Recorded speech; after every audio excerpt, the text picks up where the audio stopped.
How to claim Discord Nitro without credit card.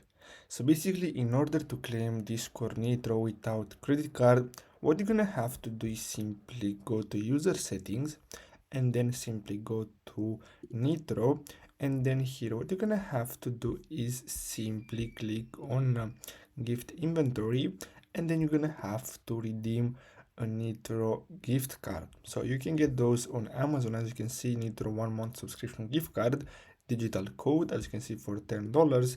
And basically you're gonna receive a code, and when you go to Discord and go to gift inventory, you can simply paste in the code here and click on redeem.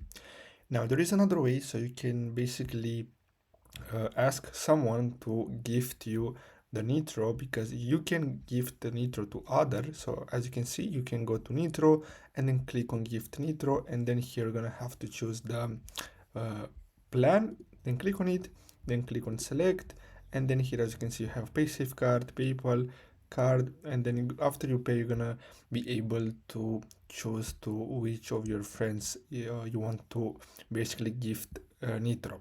So basically that's all for today's video. I really hope you found this video helpful. Don't forget to like and subscribe. Thanks for watching.